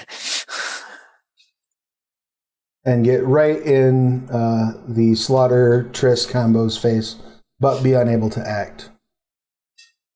Gix, it is your action. What would you like to do? Well, since I have a cornucopia of new friends, I'm going to head down into the southeast and hit all those zombies. 8, 7, 7, number 2, and 5. There's 2 sevens. Got a line there. A beautiful Yeah, that's what I'm line saying, there. the southeast. But it only goes 15 feet, so. Ah, well, still, you Yeah. get 4, I think. Yeah, I get 4.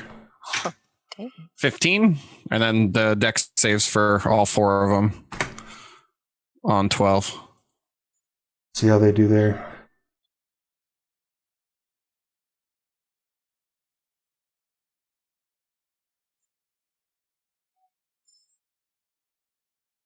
Oh, that's edit action, not take action. Okay, so Zombie 7 makes it, so they're going to be looking at half. Now, you were going to get Zombie 5 in that as well? Yeah, zombie 5, 7, 7, and I think maybe 8. 2 zombie 7s. I'll allow it. Yeah, I don't, because... Yeah, as you zombie delete 8 is them, 15, so he's right on the edge. For some reason, it's not repopulating them. It should just be going up in number. I don't know. That's why I said Yeah. 7, number 2. 7B. So 5 doesn't... It's DC 12 or 13? 12, so he does. So 5 does make it. 7, 2 doesn't make it, and last one does. So the first 2 will take 7 each, and the other 2 will take 15. Almost enough to drop Zombie 7, but not. But it is enough to drop zombie 7B. I don't think it quite is. Close. No, they each need 2 of the They're attack. not hit. They weren't hit yet. They're fresh. Yeah, they're new. Yeah, I literally have no idea how many hits. Freshly squeezed. Yeah. Yeah. That brings us then to our zombie friends, unless Gix has a bonus action. Nope. All right. So zombie 9 is going to dash forward. Hi. Oh, there's 2 9s as well. Probably. Where did he go? Oh, there he is. Zombie 4 also going to move forward.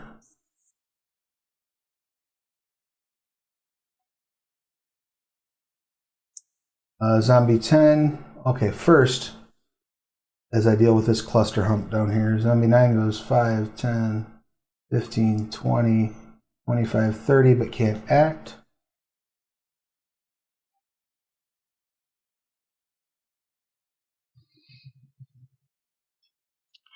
Never had so many friends before. That is terrifying. You're Yeah. in a horror movie there, Gix. So the one at the top and the bottom cannot swing at you. We have a 12 to hit. I assume that does Nope. not. 14? Nope. A natural 1. He hits his buddy in the face, dealing his buddy 2 points of bludgeoning damage. And his buddy is angry, but not so much that it's going to distract him.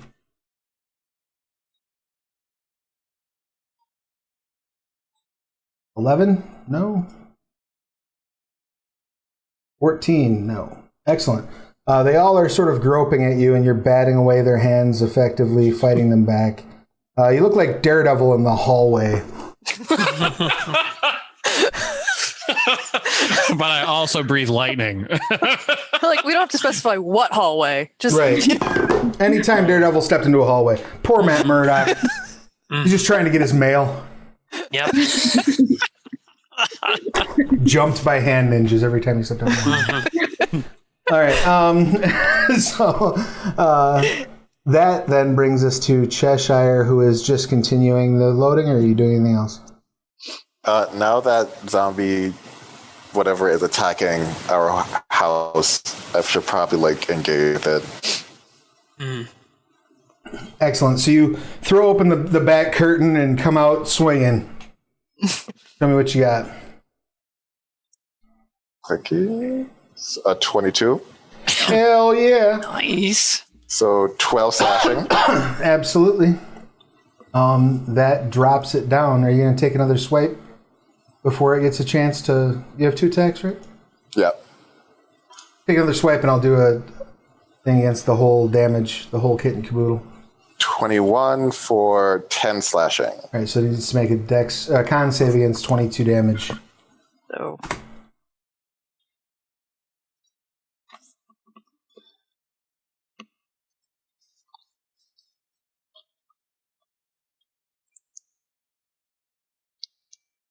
oof. Almost. Ooh. But not quite. You come out, swipe once across its throat, loosening up the half of its neck that was still attached, and come back on the backswing, and its head flies, landing pretty much somewhere over in this region where I'm pinging right there.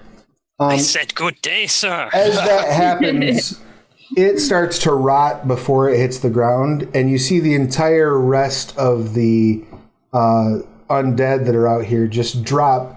To squeeze in one more Marvel reference before the night is out, like the Chitauri at the end of Avengers, just everybody hits the ground at once and are swallowed up.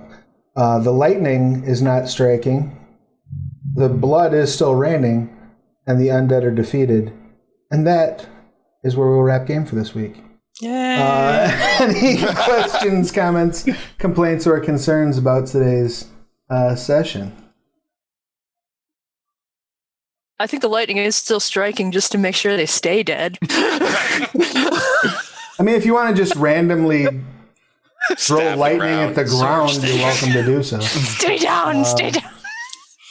We can discuss the ramifications of that next week. Probably not. But maybe another round of it. But yeah. So while I'm cleaning up corpses, why don't we go ahead and do our outros? Let's start with the hero of the hour, Cheshire. Go ahead and give us your pertinence, please. My name is Chaz, PhD student who studies video games, music, and storytelling, he, him, and I play Cheshire, pit crew expert, and gentleman who says, I said to you, good day, sir. I love it. When I'm not doing the readings, so many readings, I made a mistake doing this program. I do a lot of DMing. I DM on Jeremy's channel on Wednesdays, where we have a Final Fantasy 14 inspired actual play, and starting this Wednesday, so excited because Onyx Path made a horrible mistake letting me back on their channel, where I am going to be the story guy for a Light Extinguished, a Scion quick adventure, which will bleed into a mini series of sorts, where I will take a group of characters from origin to hero to demigod. And kind of experience all of much of what Scion has to offer. In a mini adventure? Couple mini series. So the origin should take about 3 weeks on Wednesdays. Same with hero, same with demigod, give or take some hero shenanigans. Nice. And yeah, that starts this Wednesday, right? 9 p.m. At 9 p.m. Eastern. Yeah, so make sure you're definitely checking that out. And if you've not done so, obviously run over to twitch.tv/The Onyx Path and give them all your follow and sub love. I am personally looking forward to watching those in reruns, because I'm going to have a game running while you're running. We're fighting. Go watch Chaz's game for sure. Mine's just silliness at this point. All right, and then next up, that brings us to Millie. Millie, please give us your pertinence. Hello, my name is Ayli. My pronouns are she, her, and I play Millie, the Tiefling Ranger, whose pronouns are she, they. I am a fetish model. You can find me on Twitter at Kitty Curiosity. I'm also part of an X-rated D&D group called Roll for Seduction, and you can find us online at rollforseduction.com and on Twitter at rollseduction. Excellent. And yes, this Wednesday for us is Odysseys and Overlords. So make sure you tune in for that. Next up, we've got Gix. Please give us your pertinence. Hi, I'm Gix. I'm apparently the daredevil today. Very much so. In melee combat with zombies. I'm playing a 8-foot tall, like 300-pound Scrag puppy dog sorcerer who wants to be a fighter so badly.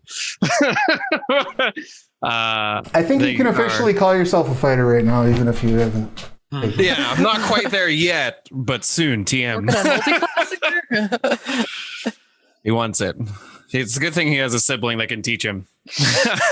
Exactly. He's a warlock now. Yeah. I still know the fighter ways. Take stick, hit thing with stick. Done. It's not horrendously complicated, but I just need a bigger stick. That's all I need. True. But they are he, him, just as I am. My name is The Hair Trick on everything. I'm a variety streamer on Twitch, where I focus on just about whatever I feel like for the most part. I'm talking about level design quite a bit. The last 3 weeks, I've been putting together some videos talking about level design for the games I've recently been playing. So Escape from Tarkov and Dead by Daylight. So if you're interested in that, stop by and say, hey. I also have a Productions-esque Patreon that's going to have a ton of posts go up tomorrow. So if you're interested in my horrible bad D&D writing and some really cool art, go check that out. And I think that's about it. Beautiful. And yes, that is it's patreon.com/hairtrick production. Yes? Yes. Excellent. Yeah, definitely do check that out. And next up, that brings us to Zopa. Please give us your pertinence. Hello, everybody. I'm Jeremy Hochhalter playing he, him, playing Zopa, she, her. You can find me on Twitter at WHPubs, here on Twitch, WH Publications. I publish on DM's Guild and Drive Through RPG, which the most recent thing was Yugman's Guide to Gelsbad Complete. Yes. Wow. I think. Sounds right. So go check that out. I downloaded it and have been going through it the last couple of days to see what's new. It's awesome. It is. So neat. excited. So, yeah, oh, hey, look, right at the end here, I get to ban a bot. That's awesome. Yay! So speaking of Yugman's Guide, just a quick note. Yugman's Guide's out. It's awesome. I'm super proud of it, super happy with it. There was a minor kerfuffle in the rollout of said product. So you may have gotten an erroneous email, which would have then been deactivated, and then should have sent the appropriate email to the people who actually were entitled to a free copy. So in the event that you owned, prior to its release, 4 or more chapters of Yugman's Guide to Gelsbad, and you did not receive, after checking your junk mail, a email from Onyx Path that entitled you to a free PDF, reach out to them via the contact page at theonyxpath.com. They'll get you sorted out. If you got it for free and it worked and you didn't already have those, you probably should have known better than to click on something you know you didn't get. But hey, it's all good. Go give us a nice review. Welcome to Scarred Lands, I guess. So if neither of those are true for you, go pick up a copy. The link's in the chat. And again, any apologies for any difficulties. Tech happens, as we often say. And there was a tech misfire with that initial email, so deepest apologies on behalf of all of the folks over at the Onyx Path for that mistake. Last but most certainly not least, that brings us to, except in stature, that brings us to Jedryn. Please go ahead and give us Oh, yeah, we skipped. Oh, I skipped Triss entirely. We'll get to, yeah. So going by height, let's do Triss first, and then Jedryn. Mm-hmm. I don't know how I want to put this. Technically, yes. Triss is. I'm shorter than Fran, but yeah. I'm Sarah Stewart. Wrote this book. Wrote some other books. You can find my stuff on Drive Through RPG, and this is on Drive Through RPG and Drive Through Fiction. Vigil Through Shadows and Dreams, Book 1. I played Triss, the rat folk druid. Triss is she, her. I am she, they. And you can also find me Fridays with Jeremy, doing the lore you know. Next week, this Friday, we're going to be talking about the Keldar Mountains and the Bleak Savannah. So that'll be fun. And those are the main pertinents. My wife is Fran. Hand it off. Pointing out that way. The person I tried to run you over with. Yep, I got it. Hi, I'm Fran Stewart, pronouns she, her, and I'm playing Jedryn, the terrified halfling rogue, pronouns also she, her, and I write for the Scarred Lands, among other things. And you can find my writing on anywhere that fine ebooks are sold by looking for Francis Stewart. You can find all of our game content on DriveThru, and you can find me in most of those places on Facebook or on Twitter at Ronald and Valor. As I've said before, I like making new friends, so come up and say hi. And you can find all our content at morelikethisindustries.com. That's true. Sweet. Yeah. And just FYI, next week I have a few trash fires that I need to address, so I think we're going to skip next week's game. So we'll return here in 2 weeks, right at the mouth of this mysterious hut in the Festering Fields, where it is currently raining blood. A nice, calm breaking point. Nice. Nothing, no cliffhanger or anything. Refreshing rain. So next week, I may rebroadcast an episode. I may just do nothing. I don't know. But we will be back here in 2 weeks' time. Until then, please be good to yourselves and one another. Mask up and wash your hands and stay socially distant. Yep. Bye. Bye, everybody.